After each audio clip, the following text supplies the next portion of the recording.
नमस्कार, knocking-news.com में आपका स्वागत है। मैं हूं गिरिजेश वशिष्ठ। क्या ईरान के ऊपर अमेरिका हमला करने वाला है? अगर मीडिया को देखें तो ये तबाही हो जाएगी, वो हो जाएगी, फला जहाज आया है, फला पोत आया है, ये विमान आए हैं, तमाम सारी बातें हैं। और डोनाल्ड ट्रंप बार बार हमला करने का बहाना बदल रहे हैं। कहना क्या चाहते हो? ये स्थिति है डोनाल्ड ट्रंप की कि वो खुद नहीं बता पा रहे हैं कि वो क्यों और कैसे हमले की बात कर रहे हैं। और इसी से पता चलता है कि ईरान में आने वाले समय में क्या होने वाला है। आप अगर डोनाल्ड ट्रंप के अलग अलग बयानों को देखें तो पहले तो वो कह रहा था कि ये जो है वो अपने ही नागरिकों पे हमला कर रहा है, अब अगर लोग मरे तो छोड़ेंगे नहीं, फांसी हुई तो छोड़ेंगे नहीं, फला किया तो छोड़ेंगे नहीं, घेराबंदी शुरू कर दी। और मैंने आपको बताया था कि हमला नहीं कर सकता क्योंकि उसके युद्ध बेड़े ईरान के आसपास नहीं है, ये धमकी देके चला जाएगा। और आपको याद है कि डोनाल्ड ट्रंप धमकी देके चला गया। अब डोनाल्ड ट्रंप धमकी देके चला गया, उसके बाद में ईरान ने अपने तरीके से जैसे अपने लोगों को कंट्रोल करना था कर लिया। हजारों लोगों के मारे जाने की खबरें भी आ चुकी हैं, मरे कि नहीं पता नहीं, लेकिन डोनाल्ड ट्रंप का कहीं अता पता नहीं। मतलब ईरान में जो लोगों के प्रदर्शन हो रहे थे और उनके ऊपर ईरान का जो क्रैकडाउन था, उसके बावजूद डोनाल्ड ट्रंप ने कुछ नहीं किया। अब अचानक डोनाल्ड ट्रंप को एक नया शगुफा छूट रहा है। कौन सा शगुफा? अब वो कह रहे हैं भैया आप जो है न्यूक्लियर डील साइन करो। अरे भाई अचानक कहां से आ गई? मैं भेज रहा हूं पूरा उनका जो युद्ध विमान होता है, वो माफ कीजिए एयरक्राफ्ट कैरियर का पूरा बेड़ा भेज दिया है। उसमें डिटेल में जाने का कोई मतलब नहीं है, कौन कौन से विमान हैं, क्या क्या करते हैं, उसका मतलब नहीं, क्योंकि अभी युद्ध जैसी चीजें मुझे दिखाई नहीं दे रही हैं, इसलिए मैं उसकी डिटेल में नहीं जा रहा हूं। अब ये पहुंच गए, अब कह रहे हैं कि समझौता करो, अपने मिसाइल डिफेंस को कम करो और परमाणु डील कर लो। अब आप सोचिए डोनाल्ड ट्रंप ये सब क्यों कह रहा है। और उसके बाद में भी बहुत सारी चीजें चली आ रही हैं कि तो तुम अगर डील कर लोगे तो तुमको छोड़ देंगे। वो कह रहा है कि मैं डील बिल्कुल नहीं करूंगा और अगर तुमने एक भी मिसाइल चलाई तो निशाना कई जगह होगा, यानी पूरे मिडिल ईस्ट में जहां जहां अमेरिका की फौजें हैं वहां पे मैं बम गिराऊंगा, मिसाइल चलाऊंगा। अब यहां पर पूरी तस्वीर ठहर के समझते हैं कि डोनाल्ड ट्रंप ये सब कर क्यों रहे हैं।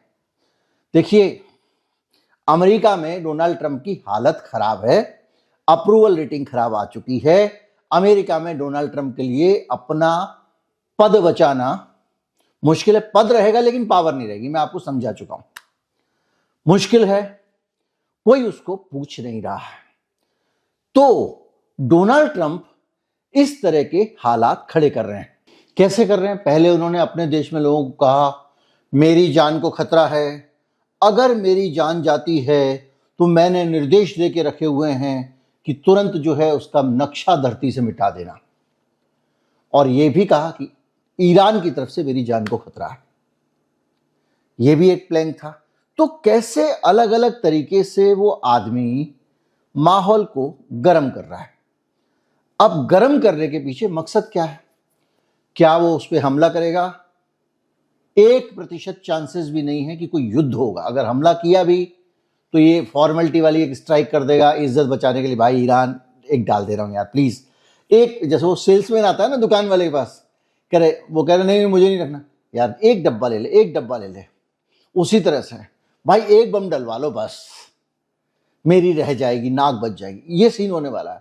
उसके बाद बदले में जैसे पिछली बार किया था उसने कतर के अंदर जो इनका एयरबेस है वहां उसमें मिसाइल मार दी थी, वो भी एक मार देगा और ये हट जाएंगे। अधिकतम जो होगा वो ये होगा। क्यों? क्योंकि डोनाल्ड ट्रंप को युद्ध करके कुछ नहीं मिलने वाला है, क्योंकि जैसे ही युद्ध होता है सब कुछ लड़खड़ा, पूरा मिडिल ईस्ट डिस्टर्ब हो जाएगा। सऊदी अरब बोल चुका है कि हम ईरान का साथ देंगे। उसके बाद हरमुज स्ट्रेट है, वहां से तेल मिलना बंद हो जाएगा, पूरी दुनिया को तेल का रास्ता बंद हो जाएगा। और जहां तेल का रास्ता बंद हुआ, नाक रगड़ के डोनाल्ड ट्रंप को रूस से कहना पड़ेगा भैया अपना तेल दे दो, अपना तेल दे दो। वेनेजुएला का तेल आना शुरू होने के चांसेस नहीं। आज वहां की संसद में उन्होंने तेल को लेकर नीति में कुछ बदलाव किया है, और ये तो मादुरो भी बहुत समय से कह रहे थे। तो उससे उनका तेल आएगा, वो इतनी जल्दी नहीं आएगा, उनके कुएं तैयार होने में, दूसरी चीजों में बहुत समय लगने वाला है, मैं पहले बता चुका हूं। तो अगर तेल ईरान के साथ में संघर्ष होता तो केवल ईरान का तेल खत्म नहीं होगा, जो हरमुज स्ट्रेट है वहां से सारे मिडिल ईस्ट का तेल आता है, तो दुनिया को तेल ही मिलना बंद हो जाएगा। सारे मतलब एक आध दो देश छोड़ते हैं, दुनिया को तेल ही मिलना बंद हो जाएगा।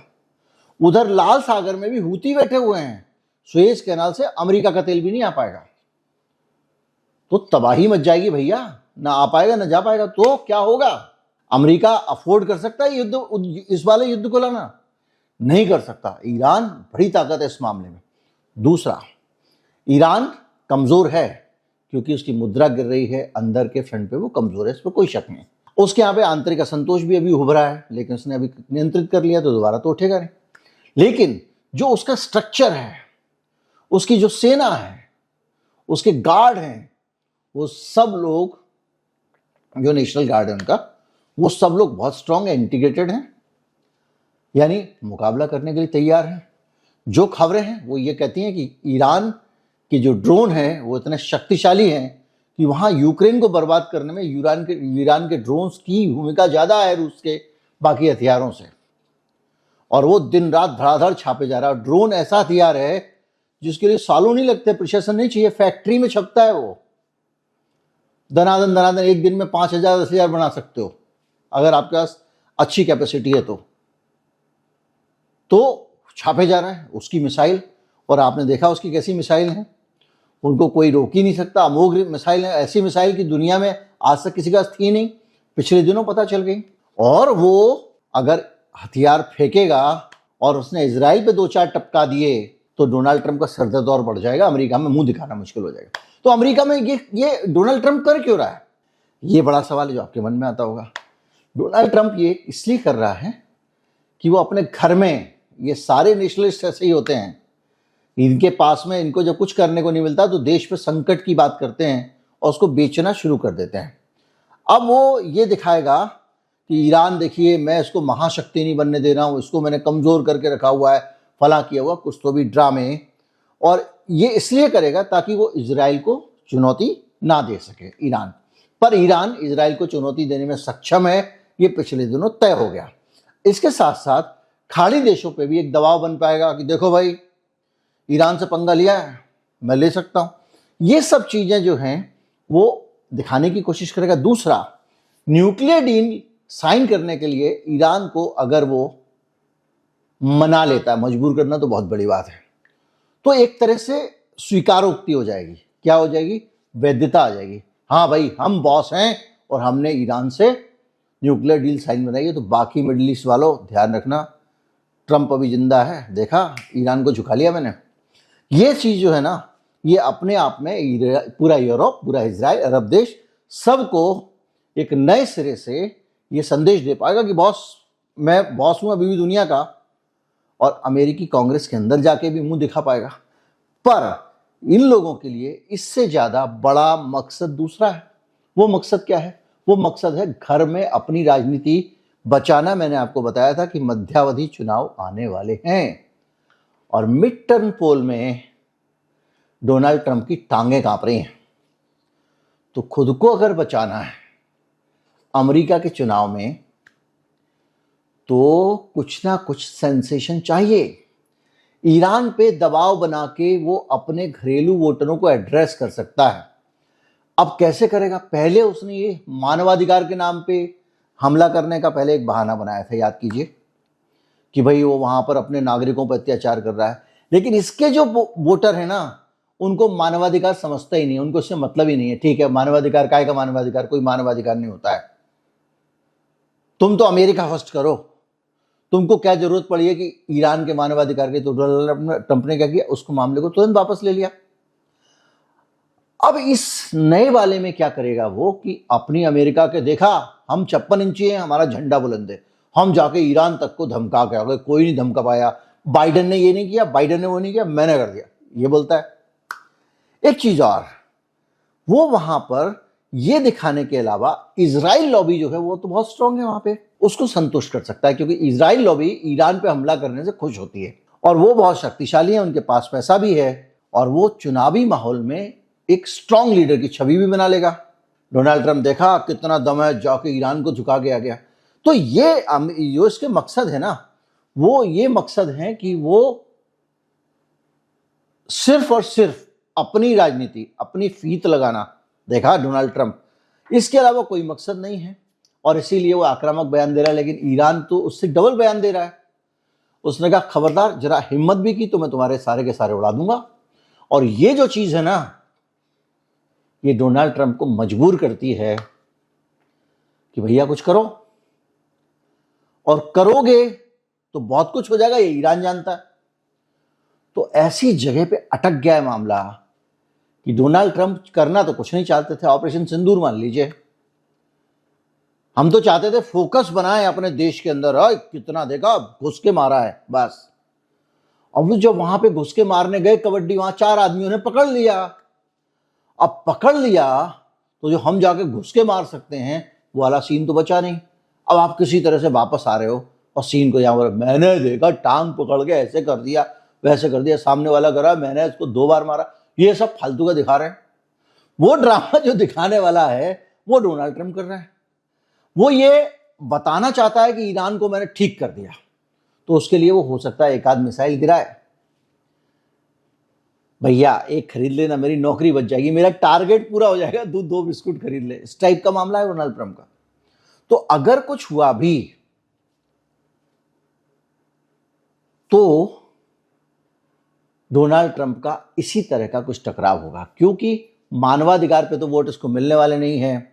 मेरी जान को खतरा से इसको सहानुभूति मिल सकती है, ये मुझे जीने नहीं देंगे, मेरी जान के पीछे पड़े हैं, डायलॉग्स याद हैं किसी के? इसी तरह का आइडेंटिकल मामला वहां चल रहा है। मेरी जान को खतरा है, अगर मुझे कुछ हुआ तो मैंने कह दिया है धरती से नामो निशान निक्षय से मिला दूंगा, वगैरह वगैरह वाले। यानी सीधी सी बात यह है, ईरान को लगातार दबाव में रख के अर्थव्यवस्था तोड़ना चाहते हैं। उसका तोड़ उसने निकाल लिया। उसके पास रूस है, उसके पास चीन है, उसके पास उत्तर कोरिया है। उसकी सैन्य महत्वाकांक्षा को सीमित करना चाहते हैं, जो कभी संभव ही नहीं है। उसके पास में इनसे बेहतर हथियार हैं, इनसे बेहतर टेक्नोलॉजी है, इनसे बेहतर वैज्ञानिक हैं। वो लोगों को बैठ के धार्मिक शिक्षा नहीं देता है, वैज्ञानिक शिक्षा देता है। और ये सब मिला के अभी जो ड्रामा चल रहा है, इसमें पर्दे के पीछे डोनाल्ड ट्रंप की चुनावी महत्वाकांक्षाएं हैं। ईरान के साथ में युद्ध होगा या नहीं होगा, ये डोनाल्ड ट्रंप का अमेरिका में चुनाव तय करेगा। लेकिन मेरा अनुमान यह है कि किसी भी हालत में ये आएंगे, तमाम सारी बातें करेंगे, डायलॉग सुनाएंगे, गली में खड़े होकर गाली देंगे, बाहर निकल, और चले जाएंगे। क्योंकि इन्होंने नीचे से एक पत्थर फेंका तो ऊपर से 4 बोतल आने वाली है। उम्मीद करता हूँ सारी कहानी बहुत सरल तरीके से मैं आपको समझाने में कामयाब रहा हूँगा। QR कोड अंत में चाहे तो भुगतान कर सकते हैं। वीडियो को ज़्यादा से ज़्यादा लोगों तक पहुँचाएं। चैनल को अगर सब्सक्राइब नहीं किया है तो कर लो भैया, 2 मिलियन होने वाले हैं। दूसरे चैनल का 1 मिलियन होने वाला है, आप ही लोग करेंगे। नमस्कार, जय हिंद।